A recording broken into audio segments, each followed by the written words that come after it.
Microsoft's Surface Book 2 is an even better MacBook Pro competitor than before. Mostly that's because there's finally a 15-inch model for people who need a bit more screen real estate. But the company has also fixed some of the issues we had with the 13-inch model as well. It's another strong entry from Microsoft in a year where it already launched the excellent Surface Laptop and Surface Pro.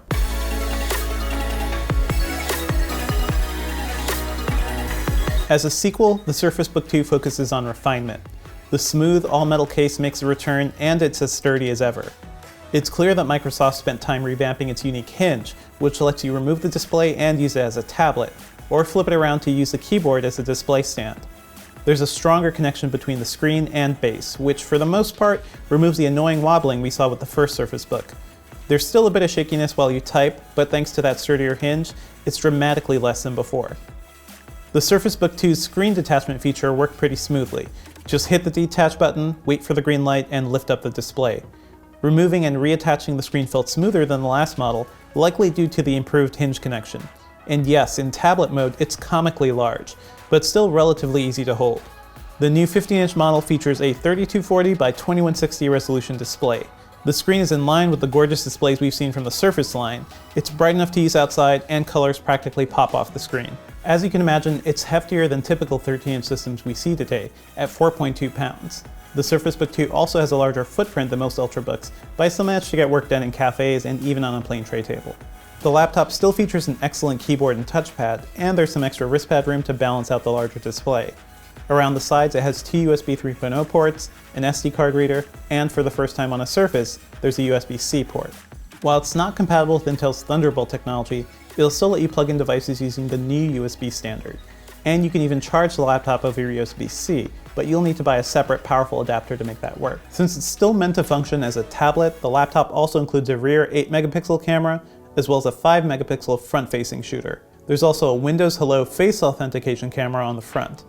Microsoft also packed in some major hardware upgrades in the 15-inch version, an 8th generation Intel quad-core i7 processor, and NVIDIA GTX 1060 graphics. The smaller model, meanwhile, starts with a 7th generation Core i5 CPU and integrated graphics, but you can bump it up to the new i7 chip and a GTX 1050 GPU.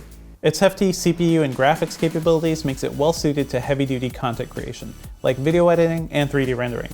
And of course, it also makes it a decent gaming machine. It achieved a solid 60 frames per second in Gears of War 4, while running in 1080p with high graphical settings. And in Forza 7, it clocked between 50 and 60 FPS in 1080p with ultra quality levels. It's been a while since I've used a 15-inch laptop regularly, but I had no trouble getting used to the Surface Book 2. Despite its added heft, it's comfortable to hold and easy to use on your lap. You'll have to live with a bit of top heaviness though, since its hardware is split across its screen and keyboard base. Standard notebooks can get away with incredibly thin screens since they don't have to stuff an entire computer's worth of hardware behind the screen. As a tablet, the Surface Book 2 feels about as heavy as a hardcover graphic novel, and that's fitting since it makes digital comics look great. The Surface Book 2 also supports the Surface Pen, which is particularly useful in tablet mode, though it'd be even better if Microsoft included it in the box instead of making you pay an extra $100 for it. While Microsoft claims the computer will get 17 hours of battery life while playing video, it actually lasted a surprising 20 hours and 50 minutes in our testing, and that's without any battery-saving features turned on. The 15-inch Surface Book 2 starts at $24.99 with a 256GB SSD, 16GB of RAM, and NVIDIA GTX 1060 graphics. You can go all the way up to a 1TB SSD for $32.99. In comparison, Apple's 15-inch MacBook Pro goes for $23.99, but its Radeon Pro graphics aren't as powerful as NVIDIA's.